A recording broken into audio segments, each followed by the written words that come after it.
Hey y'all, welcome back. My name is Christina, and right now we are going through this book together that is The Baby Whisperer Solves All Your Problems by Tracy Hogg. We are going to go through chapter 5 in today's video, which is looking at sleep for babies between 0 and 3 months. Sleep is probably one of the most misunderstood and complicated parts about having a newborn and figuring out how to care for them. Just as a disclaimer to start with, I don't have any affiliation with this book at all. I'm just a mom who found it and used it and loved it, and now I'm sharing my experience with it. Also, I just want to start out as well and say, if you're looking for information on sleep training cannot and does not happen until your baby is 4 months old. So this is really looking at sleep before your baby turns 4 months. Once your baby turns 4 months, their brain changes a ton. Their circadian rhythm regulates, and they're actually able to learn how to sleep independently and how to self-soothe as well. A lot of parents might think they just need to wait until that 4-month point to actually be able to teach their baby how to sleep, but gladly that's not true. That's why I think that this chapter on sleep is very unique to The Baby Whisperer, because she's talking about sleep before sleep training. And actually in those first 4 months of life, we can lay down a really good foundation for our babies for sleep, to the point where they might not even actually need official sleep training at 4 months. And if they do, it'll be very easy to do it. When I first got interested in The Baby Whisperer, it's because I was looking at her sleep training methods. My daughter was 11 weeks old, so she was not quite 4 months. I knew I would have to wait until 4 months to actually sleep train, but I got this book ahead of time because I thought I would just read up on it before I do the actual sleep training. And during that time I discovered, wait a second, I can actually do stuff now to help my baby with her sleep. And it was totally life-changing. And of course I fell in love with the rest of the book as well. So we're just going to today be looking at an overall look of 0 to 3 month sleep, common problems that arise, and why these problems happen and what we can do to fix them. One huge misunderstanding that we have about sleep is that sleep actually needs to be learned.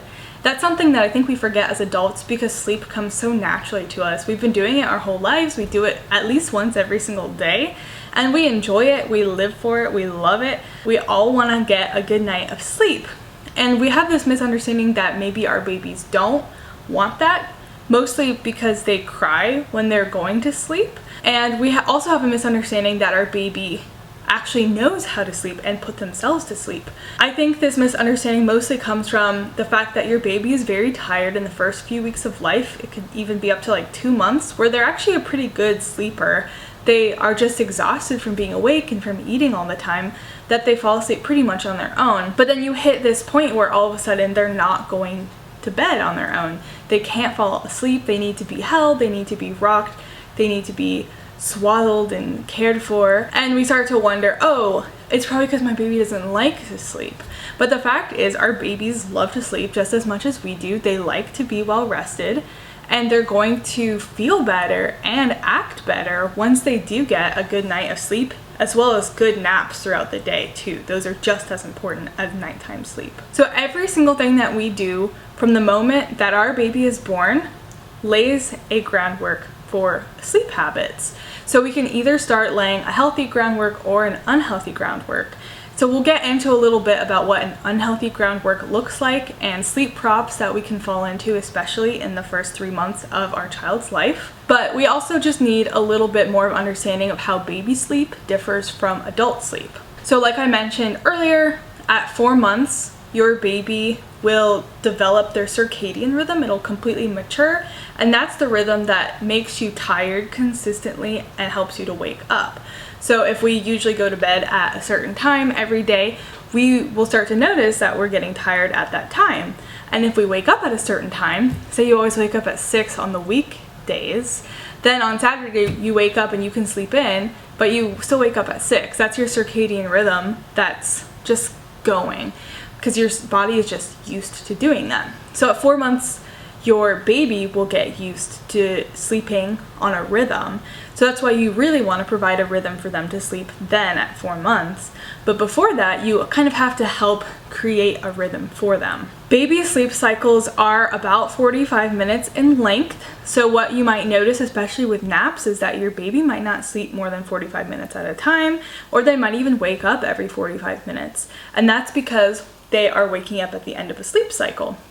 So even like adults, we don't sleep through the night consistently. There are times throughout the night where we wake up a little, we roll over, we fall back asleep. We might even wake up and be like, why am I awake? And look at the clock and then be like, oh, that's weird, and then fall asleep. And that's when we come to the end of our sleep cycles too.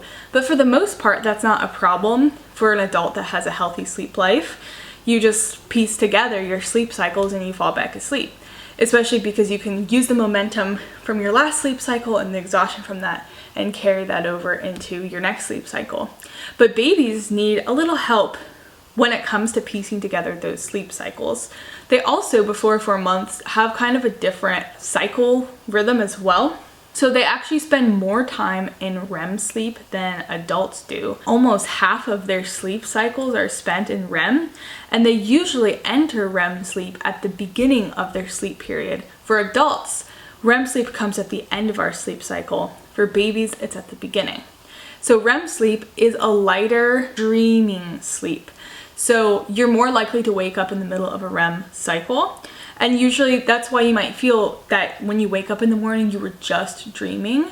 And that's because you were, because your REM cycle was just last and you were literally just dreaming. But babies are going into sleep dreaming, and they're going into sleep more able to be disturbed. So if we do something like rocking our baby to sleep, and then we go and we put them down in their crib and they wake up, it's because they're in that light dreamy sleep. They're not completely zonked out yet. So having that slightly more in-depth understanding of our baby's sleep hopefully will help us to put them to sleep better, and to understand that they do have some differences in their brain at this age, but for the most part, sleep is the same. It is just as necessary and just as important as it is for adults. Tracy Hogg goes over 3 sleep problems that occur during this age. The first is not wanting to go to sleep.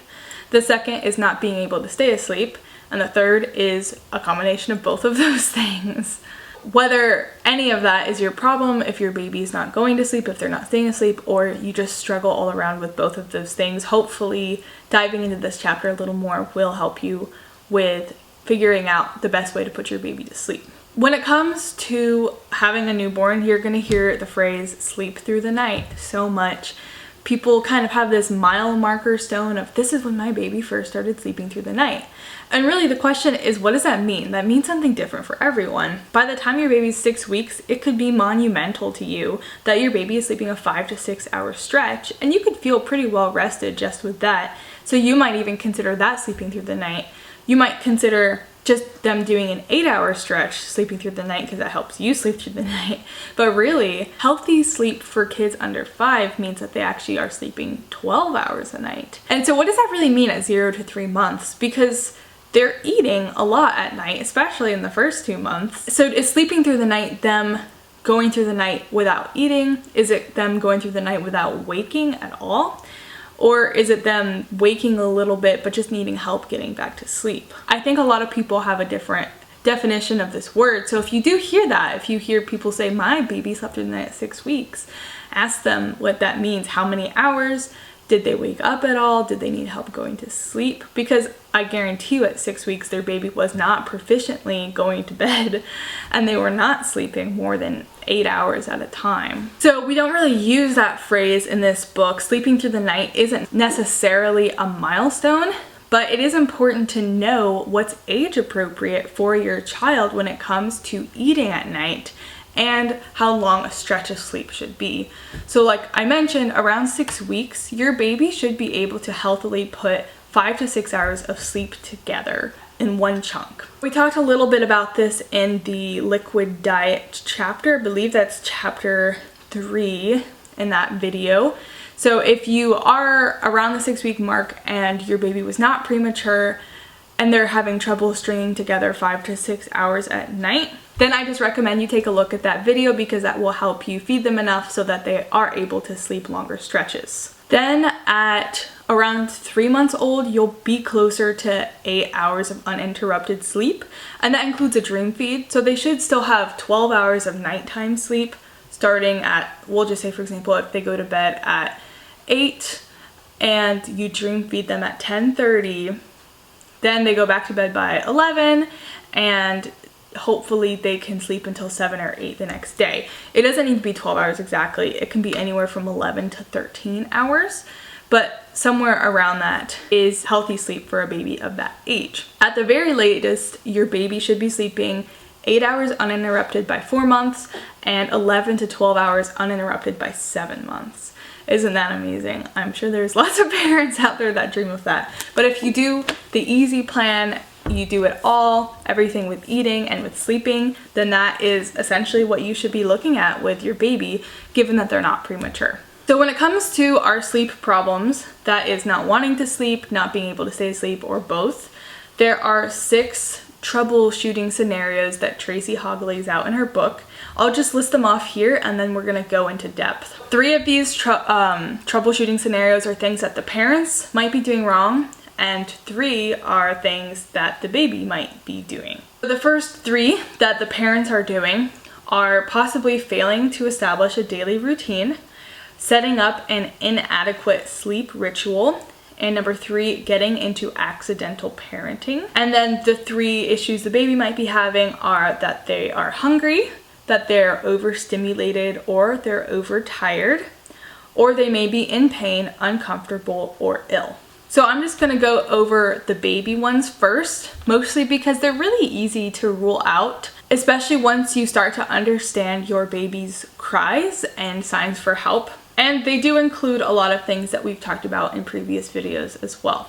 So we'll start with number 1, your baby might be hungry. So I mentioned that in our liquid diet video, in our chapter 3 video, we talked a lot about how to tank up your baby enough during the day to possibly even cluster feed in the evening and to do a dream feed after their bedtime.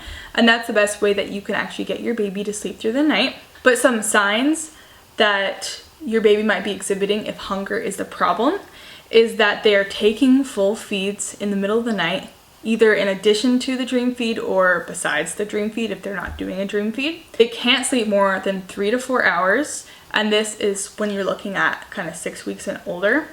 And if they've started waking up more frequently, so the more frequently waking up would be the sign of a growth spurt. So if it's erratic waking, then you do need to up their liquid intake during the day so that they stop waking up at night. And then like I mentioned before, if they are just doing full feeds at night, you just need to tank them up during the day.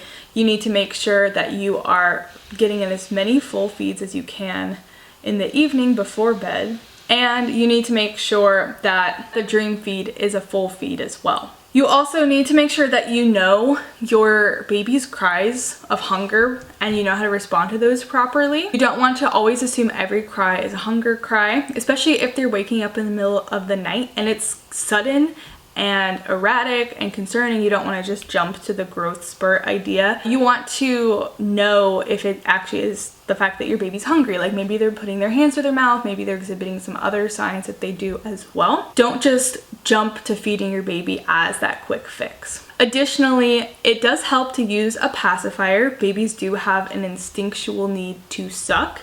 So there are some times that they need to be soothed by sucking and they're not hungry, but you might actually misinterpret their mouth movement as being hungry. So you can try to give them a pacifier. That's one way you can test their hunger as well. If you do give them a pacifier and they don't like it, they don't want it, then they're probably hungry because they need actual sustenance. But a pacifier is not going to satisfy them if it is actual hunger. I would be careful as well because we're going to talk about accidental parenting and parenting props in just a little bit, but a pacifier can very easily become a prop. And Tracy Hogg does say in her book that she doesn't think that they become props, but I really do think that they do. And I'll share a little bit about my experience with that as well. The second reason that your baby might not be sleeping well is overstimulation, or the fact that they are overtired. The signs of overstimulation are that they're not settling down easily, they wake up frequently, and when they are sleeping, it's very fitful. They may fight naps and fight bedtime sleep, and they might fall asleep and then jolt awake. They might not nap long, things like that, where they're clearly a little more frazzled and need to be calmed down. And honestly, overstimulation is a sign that they need sleep. Being overtired is a sign that they really, really, really need that sleep. And so a big mistake parents can make, especially when their baby is fighting a nap, is that they give up. But we need to be persistent and consistent with putting them down for their nap times so that they can catch up on sleep. It may take them a few days, it may take them a few naps, but eventually they'll catch up and they won't be so overtired anymore. There's also another lack of understanding of sleep here as well. There might be some theory out there that if you want your baby to sleep an hour later, you need to put them to bed an hour later. But in fact, that is not true. Babies are very different from adults in that respect. There's this phrase that I swear is said in almost every single book about sleep, but good sleep begets good sleep. Or you might have heard sleep begets sleep. The more a baby sleeps, then the more that they sleep. And if they're sleeping well, then the more they sleep well. So it's interesting. I actually have had times where I've wanted my daughter to sleep later, and knowing this, I've put her to bed earlier, and she slept the earlier and the later as well. So she's just sleepy. That's what it is. If you want to extend a nap, you don't want to put them to bed later. If you push them too late, we've talked a little bit about wake windows before in chapter 1's video on the easy routine. And if you miss your child's sleep window, which is at the end of their wake window, it's the perfect time to put them down for their nap, then you're going to struggle twice as hard to put them down, and they're going to sleep twice as worse. Interestingly enough, if you put them to bed very tired, they might not even make it through a full sleep cycle. It might only be a 30-minute nap or a 15-minute nap. That's just because they're so overtired and overstimulated that they can't even stay asleep. You also want to just give them plenty of time to wind down if this is an issue. So it's important, especially if you do have like a grumpy baby or a spirited baby, someone who needs more transitions between events, that you take them from a stimulating environment and you give them time to relax before you put them down. I've had times where I have put my daughter down and she might just talk to herself, she might cry a little, but it's because she needed that alone time. And those were times where I realized I didn't give her enough time to wind down, and she still needs that wind down time. So she'll either take it in her crib while she should be sleeping, or you can give them that time before the nap or before the bedtime to wind down and get prepared. Additionally, something you just want to consider is developmental disturbances, especially if they start crawling and walking and pulling up.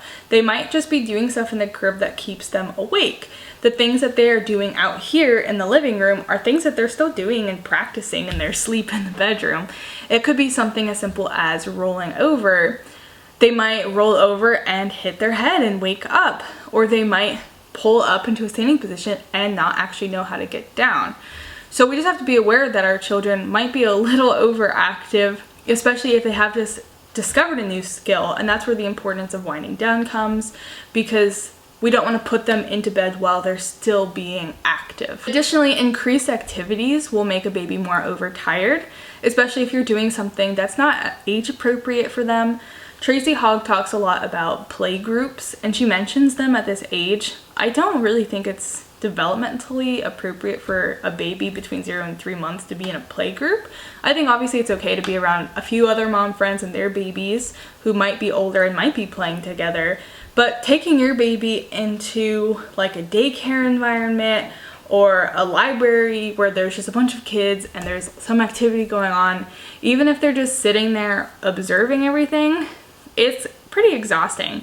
So if you do want them to interact with other kids, it's nice to have it in your own home or to have it in another familiar space that's not overstimulating. And just going out constantly as well will make them tired. So if you have a day where you're doing a lot of errands with them and you're kind of trucking them around a bit, you might need to put them down a little earlier, because you should assume that they are a little more tired at that point. The third thing that might disturb a baby's sleep is discomfort or illness or pain, anything like that. The signs of this being the disturbance of their sleep are that they're not settling down very well, they're waking frequently at night, they may only fall asleep in a certain position, and they seem tired, but they cry when they go down. So this is another good cry that you need to know that your baby has besides hunger is discomfort or pain. At this age, it's likely they could be developing colic, or they might have reflux or any issues like that.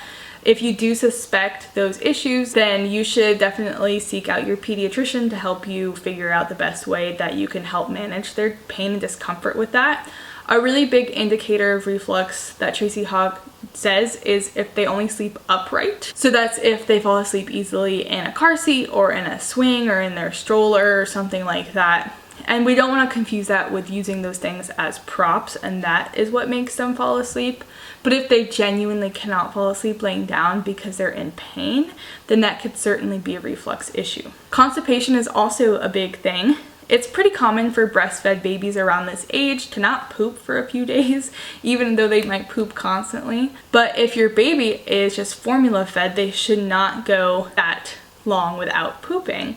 So if your baby is formula fed and they haven't pooped in a few days, definitely consider constipation. Give your pediatrician a call for that as well. A sign that it might be constipation is that your baby might be bringing their knees to their chest, almost like they're trying to fart or trying to poop or just trying to get things out of their system. There's also lots of products out there that might help to relieve gas that might be caused by constipation or other digestive issues. Additionally, wet discomfort is a thing. Apparently around 3 months, babies just become more aware of their diaper when it's wet or when it's dirty. So just make sure that you change them frequently. Pee does get cold, so even if it's just sitting there for a few hours and it's not that wet, it grows cold, and that can be very uncomfortable. I've never crossed this issue with my daughter, I think, ever. I don't think she's once ever cried because her diaper was dirty. But this is a common thing that I've seen other babies cry about. Also, thermal discomfort is a thing. So just be aware of any vents or heaters that are near your baby while they're sleeping, or if there is crazy weather outside and you might be blasting the AC or blasting the heat. Just be aware that that might affect them, especially if they are a little more touchy to temperature. They might even be layered too much or too thinly. So just make sure that they are physically comfortable in that way as well. Now we are going to take a look at the 3 things that parents might be doing that are interrupting their baby's sleep. Number 1 is a lack of routine. So obviously we have to promote the easy routine if we're talking about Tracy Hogg. If you have your baby on the easy routine, you should be into a good rhythm where you know when your baby should be going down for a nap or going to bed.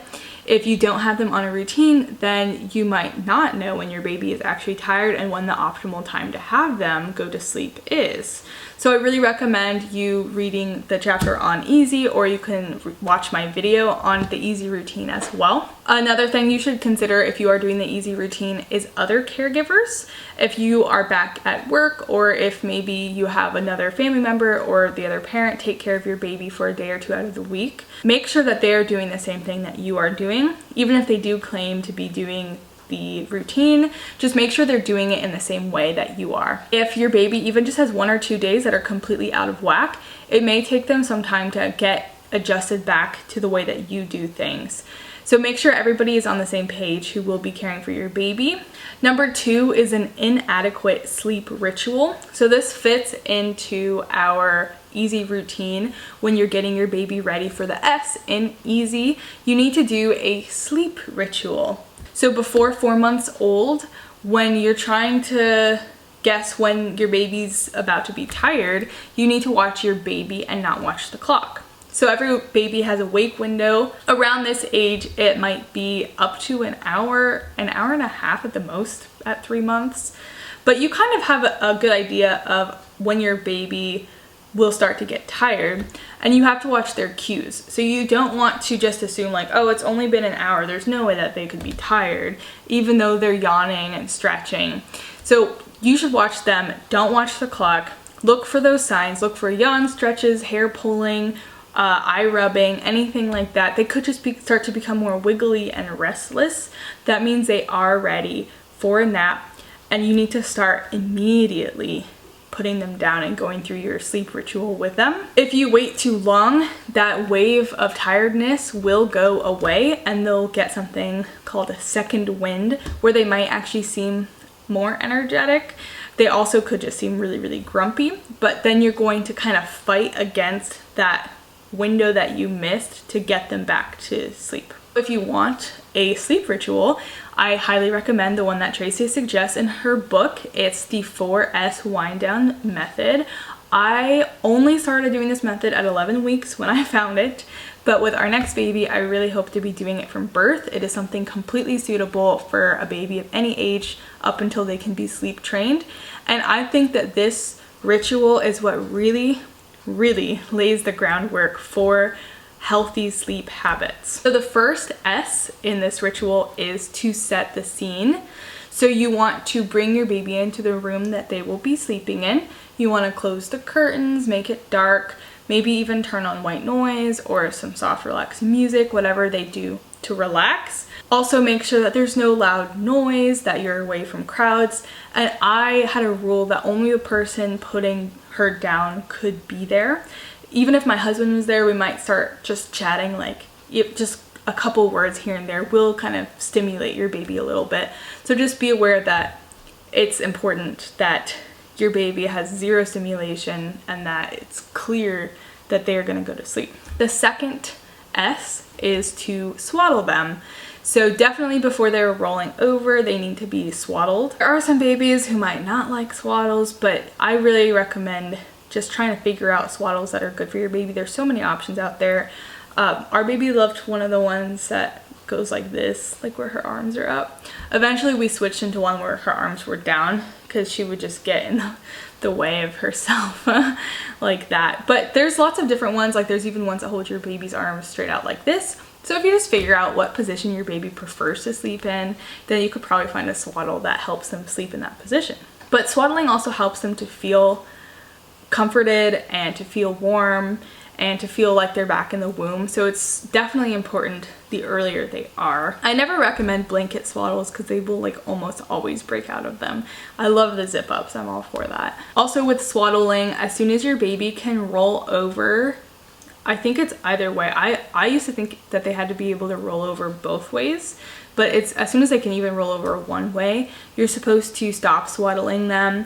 And you can do that slowly by one day sticking one arm out, and then after a week or so sticking the other arm out, and then just taking it off, and you can transition them into a wearable blanket. But even if they are just in a wearable blanket, you can consider that to be the swaddle part of this 4S ritual. It's just something that always happens every time, only before they are sleeping. They can't have anything else in the crib, so this is really the only thing you can give them besides like a blanket, which you can't give them, to signify to them, hey, you are going to bed.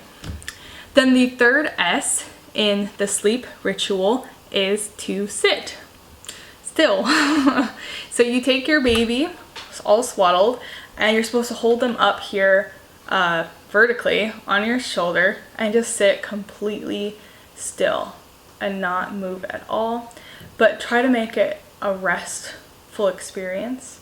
So it helps. I always would just kind of like give myself time to breathe and see if my daughter would also sync up breathing with me if she would get tired then. The Baby Whisperer says don't put them horizontally because they're more comfortable that way and they're more likely to want to stay here in your arms and fall asleep this way. They also might think that you are about to breastfeed them and you don't want to accidentally signal that to them at this point because that might frustrate them. So it's best if you do it here. Because I started my baby at 11 weeks on this, she did not like being held in this position at all. So I would do it horizontally, and I think that's okay.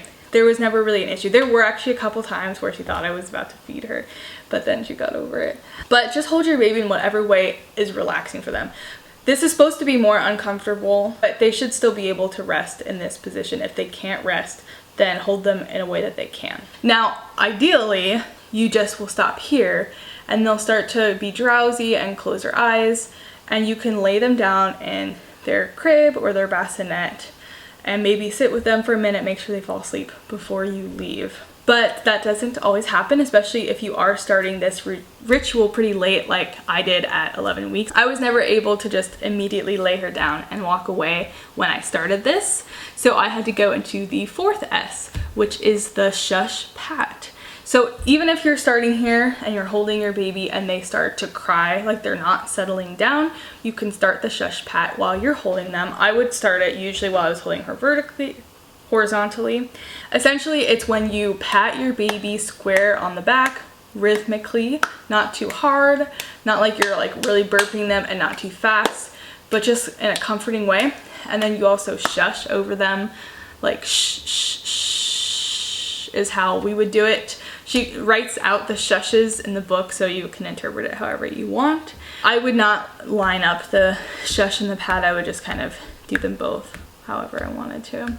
But that stimulation distracts them from the hard time they're having falling asleep, because before they turn 4 months, stimulation is a thing that soothes them. So that's why usually parents go to is to rock their baby. You could even bounce your baby. You can sway your baby. It's because that stimulation is what relaxes them. And those things are called sleep props. And the reason why we're not doing those things with the 4S ritual is because you can't do those things in the crib. So especially if you rock your baby to sleep, I hear this all the time. You rock them and you rock them and you rock them, and then you go to put them down and they wake up. It's because you can't keep rocking them in the crib. They think that their bed is in your arms in the rocking chair. And so they fall asleep because they're soothed and they're relaxed. And then the second you put them down, they're like, what the heck? And so they wake up. And that is so frustrating. You could spend an hour rocking them and still put them down and they wake up. So that's why we don't do that. That is why that is not recommended. But the shush pat is good because you can continue it when you lay them down. So if I had to start doing that with my daughter while I was holding her, I'd be holding her this way. Then as soon as she stopped crying and started to settle and maybe started to close her eyes, then I would lay her down and I would keep doing it. And I would not stop doing it until I knew she was asleep. And when I knew she was asleep, I would not abruptly stop. I would slowly fade out the shushing because my voice would hurt. And then I would slowly slow down the patting. And then maybe towards the end, I'd even keep my hand on her before I lift it slowly. You don't want to do anything sudden that makes them jolt and wake up. And that would happen if you just immediately stopped and left the room. So the more time you spend sitting with your baby, helping them and doing the shush pat, the less likely you are to go back into the room a million times to help them go to sleep. And I believe in this chapter, Tracy might say the average time of a baby falling asleep is about 20 minutes. So for a textbook baby, you may spend 20 minutes putting your baby down. For other more touchy types, it could be 40 minutes to an hour. And if you continually do the 4S ritual, that time will shorten because you will be consistent and your baby will know what to expect. The problem with rocking and bouncing and other things that aren't tied to a ritual is that we just do what's in the moment. Like, oh, she seems tired, I'll do this instead. Or, oh, she's not going to bed, I'll have to do this longer. And if we're not consistent, then our baby's not going to know when to sleep. And they might even, I noticed that my daughter would build up a tolerance to rocking and bouncing, and I would constantly have to switch up the method that I was doing in order to make it like more stimulating. But the shush pat, as soon as I started that at 11 weeks, within a week, it would take me less than 20 minutes to put her to sleep, and that was a game changer. She was a textbook baby, but she would take up to an hour before the shush pat to fall asleep. And as soon as we did the shush pat, she was falling asleep a lot faster, and it was amazing. It was great. So I highly recommend that you can do that up until 4 months, and then you'll do her sleep training that we'll talk about in the next video. That's the pick up, put down, and that does involve the shush pat a little bit too. So you're not completely abandoning this 4S ritual. You're actually kind of just modifying it to be more age appropriate at 4 months, and then you modify it at 6 months and 9 months and 12 months every time your baby grows a little more as well. So even if your baby is like a week before 4 months, I recommend starting the 4S ritual. It just will help you and help your baby learn these new tools that you are using, so that when you do if you do this sleep training method, the pick up, put down, it won't be completely foreign to them. And now lastly, we come to probably the biggest reason that your baby's sleep is interrupted, and that is accidental parenting. And I just want to say, I think a lot of people are offended by the term accidental parenting. At least when you look at the reviews for this book on Amazon, it seems like people hate this term. And accidental parenting, it might sound bad and it might be offensive. I remember reading it for the first time and thinking, well, I hope I'm not doing that. I'd hate to be parenting poorly, but that's not what Tracy Hogg means. It means you're a good parent and you are parenting, but your solution to this problem you're trying to fix is actually causing another problem on accident. So your parenting is just accidentally causing another issue. And I think you really have to admit that to yourself before you can really tackle and dive into this idea of early infant sleep. So I had a lot of accidental parenting going on. The things I was doing, I was rocking, I was bouncing, like I mentioned before. And those things were causing more issues because they were causing my baby to be dependent on those for sleep. And the problem also was that she would not sleep in her own crib, and she would not be able to piece together her sleep cycles well. So that is the biggest thing of accidental parenting, that is relying on sleep props, things like rocking, bouncing, feeding to sleep, sleeping on the parents, sleeping even in, like, needing something very specific to sleep, sleeping in the car, things like that. Pacifiers, sleep prop, 100%. She has this whole thing in here. I'm sorry, I have to go rant a little bit. She has this whole thing in here where she says that, like, pacifiers are very rarely a sleep prop. So I read that and I thought, oh, well, so what I was doing is I was giving my daughter a pacifier, but as soon as I would lay her down in her bassinet, I would take it away and I wouldn't let her have a pacifier while she was in there, especially during her nighttime sleep. I think I was a little lax on naps, but especially during her nighttime sleep, I would not let her have it. And then I read this and I was like, oh, well, what am I worried about? And I gave her a pacifier all the time. And then it had a good side and a bad side to it. The good side was that it helped her to fall asleep. So I would do the 4S ritual with her at like 12 weeks, and it would take me 10 minutes. She would be asleep, but she would have a pacifier the whole time. And every time it fell out of her mouth, I would have to come back and put it in. And that was the bad side. So it was great because I would just come in and stick it in and she'd go back to sleep. I didn't have to do anything. And that was a huge game changer for me at that age because I was sleep deprived, and instead of spending 30 to 40 minutes putting her back down to sleep in the middle of the night, I could just put it in and I could go back to sleep. But I was still getting up 4 to 5 times a night just to put her pacifier in. And it drove me insane. And I knew my mistake immediately, but I just pushed through it. And I took away the pacifier at 4 months when I did pick up, put down, and I sleep trained her. But I really think it can become a prop so fast. I think pacifiers are great. I think they fulfill a lot of needs that babies have, but we do need to be careful about our babies depending on them. So I just recommend use a pacifier, but when you do set your baby down to sleep, maybe if you're doing the 4S ritual, you could give them the pacifier to calm down, and then when you lay down, you can take it out and do the shush pat if they cry a little bit. But I don't recommend them having it when they're supposed to be asleep. Another accidental parenting issue is rushing in. So when you start to hear your baby wake, you think, oh, they're awake, let me just hurry up and go in and get them. But a lot of times your baby might actually be able to settle on their own. We have to give them time. So there's a difference obviously between you know your baby needs you and you know you need to go in there and that something might be wrong and ignoring that, or just starting to hear them stir and waiting a second for it to escalate a little bit. Some of my best moments from the first 3 months of my daughter's life were hearing her start to wake up on the monitor, and then it would just stop. And it was amazing because I'd be like, oh, I thought I'd have to go in, but now I don't. And she just makes noises. Babies make noises. And they enter periods of more active sleep, especially in REM sleep. They might actually even be moving a little bit and making some sounds. And if they are piecing together their sleep cycles, then they might wake up, make a couple sounds, fuss a little, and then go back to sleep on their own.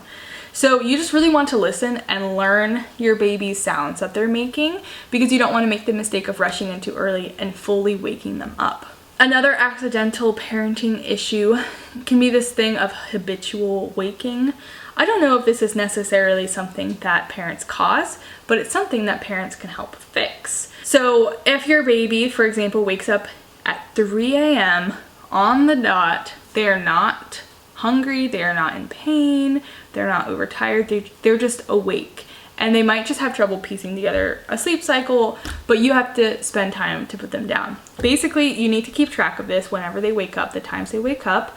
And if this happens 3 nights in a row, then that means it has become a habitual waking issue. This would happen several times with my daughter, but she would only do it twice in a row. So I never actually got to try this method that Tracy uses. It's called the wake to sleep method.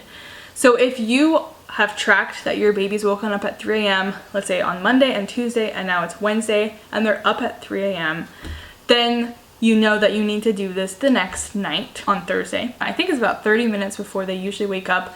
You go and wake them up. It seems really counterintuitive, but you're not waking them up fully. So the whole point is because their sleep cycle keeps making them wake up at 3 a.m. and you want to break that habit. So if you just go in a little bit before they wake up, and you just do something like, it could be just opening the door. If that makes them stir a little bit, it could even just be as much as a diaper change if they are a deep sleeper, and that is what kind of gets them stirring. But just do something that you know that will work with your baby, and then that should break their habit of waking up at 3. They shouldn't do it anymore. The last huge accidental parenting mistake that we can make is breaking the bonds of trust with our child.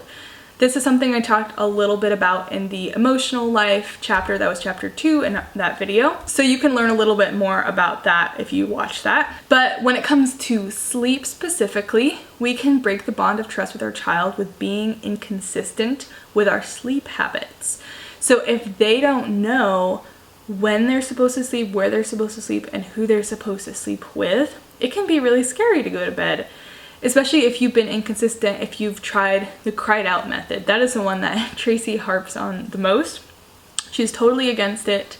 So if you are not consistent and you tried cried out once or twice, especially if you tried it before 4 months, they cannot do cried out before 4 months, then they might have a broken bond of trust with you, and they might be very fearful when you leave the room, and that is why they might cry. If it seems like they're falling asleep and they're comfortable while you're still there, and then the second you leave, they're afraid, they're screaming and they're crying, and you feel like you just can't get away, then that is a huge sign that that might be your problem. Also, if you've moved them after they fall asleep, if that's a regular thing that happens, and they're constantly waking up in a new place, that can be really scary, especially with a crib. If you're transitioning them into a crib, you want to put them down in the crib so they know where they are when they wake up, and they get familiar with this space. If they are having a hard time transitioning to their own room or to their own crib, or just being alone and being without other people with them, then you might need to spend a few nights sleeping in the room with your baby. Don't ever take them into your room or into your bed, or else you might get into the problem of co-sleeping and trying to break that habit. But if you sleep with them in their room, then that will help them to be more comfortable in their room. So if you're constantly taking them out of their room and bringing them into your bed, then that teaches them, yes, your room is a scary place, and the only safe place to sleep is in my bed, in my arms. And I'm pretty sure if you're watching this video, that's probably not what you want. Great, so that was just a look at everything she said. There is so much more in this chapter. It is all gold in my opinion. Even if your baby is a little older than 4 months, I recommend reading it because it really helps just give a lot of understanding and insight into child's sleeping habits. So my main takeaway that I want you to get from this video is that you need to be consistent, and that is what the easy routine helps you to do. That is what this 4S ritual helps you to do, and that is what your baby needs in order to sleep. Sleep can be really scary. You're slipping into unconsciousness for who knows how long, and if you don't know where you are or who you're with, then you're not going to want to do it. So if you're just consistent, then your baby will have confidence in you that you know what you're doing and that they can sleep peacefully and not be afraid of anything. Also, never ever ever try to sleep train before 4 months. That will just be painful for both of you. You can't do it. You literally physically cannot sleep train a baby that is younger than 4 months old. it is impossible. If you've ever tried it, then that might be a core of your baby's sleep issues. It's just impossible. They cannot soothe themselves until 4 months. And obviously that's give or take a week or two. If you do it a week before your baby's 4-month birthday, then they might take it. But I just mean like don't do it to a 3-month-old or younger. And then just make sure you observe your baby before you act. You don't want to assume what they need, and you don't want to assume any problems. You want to watch them. It's okay if you need to take a step back and see what they need first, but just be wise in that and don't try to rush in and fix problems quickly. Real fixes to real problems might happen slowly. It might take time, and we need to be patient during that time with ourselves and with our baby. And just trust the process, because I'm serious, Tracy Hogg knows what she's talking about. Anyway, I hope you all enjoyed this video. I really enjoyed reading this chapter. I've enjoyed talking about it as well. I'm very excited for next week's video. That is chapter 6, which is pick up, put down. That is her sleep training method, so you can use that on babies from 4 months old to however old they need to be sleep trained. So I have a lot to say on that and about my experience doing pick up, put down. If you liked this video, please subscribe. That way you can be notified when my next video comes out, and you can just stay in the loop about upcoming things that we'll be talking about. Please like and comment as well. Let me know if you have any questions or concerns. If you want to talk about your own situation and get advice with that, I'd love to help you out with that as well. You can do that all below in the comments. And thanks for watching.